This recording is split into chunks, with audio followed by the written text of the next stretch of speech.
अगर कोई अन्य दल लड़ेगा तो निश्चित तौर पर लोक जनशक्ति पार्टी रामविलास भी अपनी चुनाव में प्रत्याशी जहां भाजपा अपने उम्मीदवार नहीं उतारेगी, निश्चित तौर पर हम लोग वहां चुनाव लड़ सकते हैं। जैसा कि हमारे प्रदेश अध्यक्ष आदरणीय श्री राजू तिवारी जी से सुबह ही टेलीफोन पे बात हुई है, उन्होंने भी इस बात का संकेत दिया है कि इस पर हम लोग चर्चा कर रहे हैं। ये कोई आधार तो है नहीं आपके पास कि कौन लड़ेगा, ठीक है, हो सके भाजपा का ही कोई प्रत्याशी आ जाए।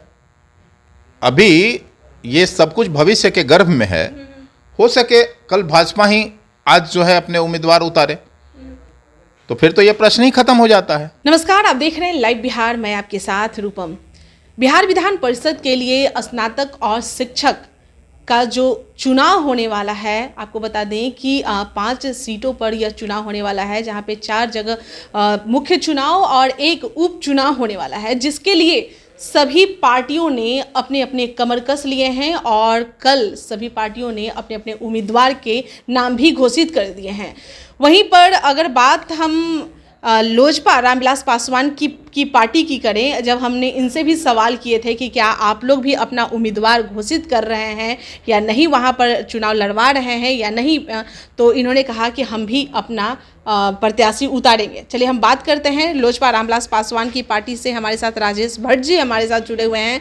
क्या कहते हैं सर, क्या आप भी अपने उम्मीदवार घोषित कर रहे हैं? अभी तो तमाम पार्टियां अपने अपने उम्मीदवार उतारे हैं। जैसा कि अभी मुझे पता है कि भाजपा भी 4 सीटों पर अपने उम्मीदवार उतार चुकी है और 5वां सीट अभी अघोषित है। लेकिन एक जगह पर जो उनका गया में जो स्नातक और शिक्षक में एक वो खाली अभी तक नहीं अपना उम्मीदवार। जी, शिक्षक कोटे से जो गया में सीट है MLC का, वो अभी रिक्त है, अभी तक अघोषित है और उसकी घोषणा होनी बाकी है। जैसा कि आपने कहा कि अन्य दलों को भी जा सकता है ये सीट, तो निश्चित तौर पर इस पर पार्टी की राय है कि अगर भाजपा वहाँ से चुनाव नहीं लड़ेगी, अगर कोई अन्य दल लड़ेगा, तो हमारे पार्टी के प्रदेश अध्यक्ष आदरणीय श्री राजू तिवारी जी से हमारी सुबह ही संवाद हुई है और जैसा कि पार्टी में राय बन रही है कि अगर कोई अन्य दल लड़ेगा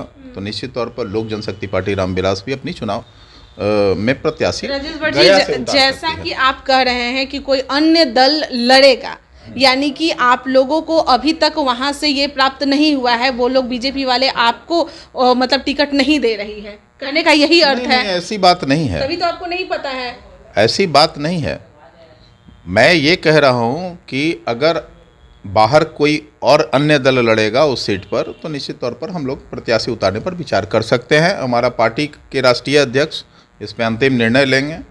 प्रदेश अध्यक्ष से जैसा कि हमारा संवाद हुआ है और इस पे चर्चा चल रही है और पार्टी फोरम पे भी इसकी बात चल रही है। चलिए, ये तो साफ हो रही है। देखिए, कल अगर हम महागठबंधन की बात करें तो वो दोनों पार्टियां, सभी पार्टियां, 7 पार्टियां बैठकर यह विचार विमर्श कर ली, जहां पर एक जगह RJD से हैं, बाकी सब जगह जदयू के लोग हैं। तो ये सामने वो लोग जो है पारदर्शिता उन लोगों का है, वो सामने दिखा दिए हैं। लेकिन आप लोगों के तरफ से अभी तक यह पारदर्शिता क्यों नहीं आई है? एक जगह रोका गया है, तो उसमें तो NDA में पशुपति पारस भी हैं, तो जाहिर सी बात है उन्हें भी दिया जा सकता है। तभी तो आप लोगों को ये मालूम नहीं है। नहीं, अभी कहना बहुत जल्दीबाजी होगी। कौन लड़ेगा उसकी घोषणा अभी होनी बाकी है। जब तक ये घोषणा नहीं होती है तब तक कुछ भी कहना बहुत ही जल्दबाजी होगी। रूपम जी, पार्टी की घोषणा अभी होने दीजिए, हम लोग भी इंतजार कर रहे हैं और प्रतीक्षारत हैं और इस पे हमारे पार्टी फोरम में भी चर्चा हो ही चुकी है। एक जगह रोका हुआ है, तो यानी कि वो जानबूझकर रोका हुआ है। और आप लोग जहां लड़ेगी, हम निश्चित तौर पर भाजपा के प्रत्याशियों को अपना समर्थन देंगे और जहां भाजपा अपने उम्मीदवार नहीं उतारेगी, निश्चित तौर पर हम लोग वहां चुनाव लड़ सकते हैं। तो पशुपति पारस भी अगर वहां पर अपना उम्मीदवार उतारते हैं, तो यानी कि बीजेपी का ही समर्थन है, वो NDA में है, वो भी तो समझिए कि बीजेपी के ही प्रत्याशी। अभी ये कहना जल्दबाजी है। आप भी कोई आधारहीन बात कर रही हैं। ये कोई आधार तो है नहीं आपके पास कि कौन लड़ेगा, ठीक है, हो सके भाजपा का ही कोई प्रत्याशी आ जाए। अभी ये सब कुछ भविष्य के गर्भ में है, हो सके कल भाजपा ही आज जो है अपने उम्मीदवार उतारे, तो फिर तो ये प्रश्न ही खत्म हो जाता है ना? इस बात को आप मानती हैं कि अगर नहीं? पशुपति पारस के यहाँ से होता है, नहीं, क्योंकि भाजपा ऐन में भी मौके पे विचार मंथन चल बहुत रहा है। जगह पे ऐसा देखा गया है। पहले का भी अगर हिस्ट्री उठा के देख लिया मैं जाए कह रहा हूं कि तो देखा भाजपा में भी विचार मंथन चल रहा है। भाजपा ने ऐसी कोई घोषणा नहीं की है। भाजपा ने ऐसा कहीं प्रेस कॉन्फ्रेंस में, कल के प्रेस कॉन्फ्रेंस में नहीं कहा है कि हम किसी अन्य सहयोगी दल को दे रहे हैं। और अभी भाजपा जब तक अपना पत्ता नहीं खोलती है तब तक ये कहना बहुत जल्दबाजी होगी। हाँ, ये आपको जरूर हम आश्वस्त करते हैं कि कोई अन्य दल लड़ेगा तो निश्चित हमारी पार्टी भी वहाँ प्रत्याशी उतारने पर विचार कर सकती है। यह अंतिम निर्णय हमारे पार्टी के राष्ट्रीय अध्यक्ष आदरणीय श्री चिराग पासवान जी का होगा।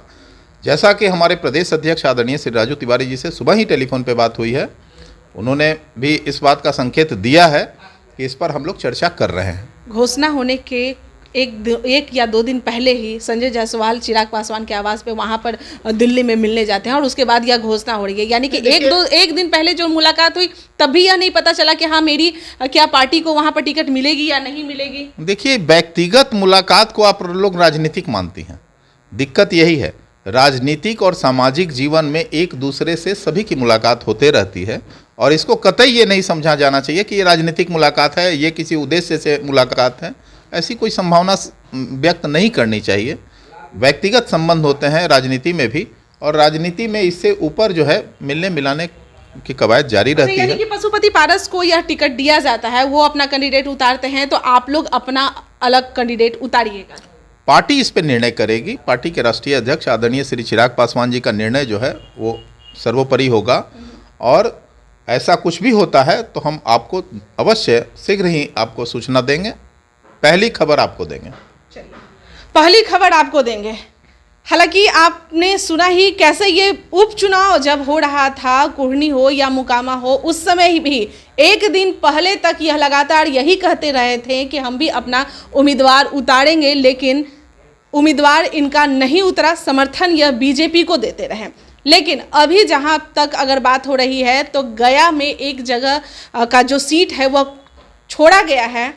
अभी तक उसका नाम जग जाहिर नहीं किया गया है, लेकिन यह भी सोचा जा रहा है, यह भी कवायद हो रही है कि बातें यह भी चल रही है कि शायद वह सीट जो है वह पशुपति पारस को दिया जाता है। अगर पशुपति पारस को दिया जाता है तो चिराग पासवान की पार्टी क्या करेगी। और इनकी बातों से जैसा कि लगा, आपने सुना ही कि अगर बीजेपी अपना कैंडिडेट उतारती है तो हम अपना कैंडिडेट नहीं उतारेंगे, लेकिन अगर कोई और यानी कि पशुपति पारस अपना कैंडिडेट वहां पर उतारती है, बीजेपी यानी कि पशुपति पारस को टिकट देती है, पशुपति पारस अपना कैंडिडेट उतारती है, तो चिराग पासवान उसके विरोध में जरूर अपना कैंडिडेट उतारेंगे।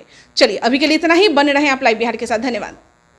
लाइव बिहार यूट्यूब पर सब्सक्राइब और फेसबुक पर लाइक जरूर करें।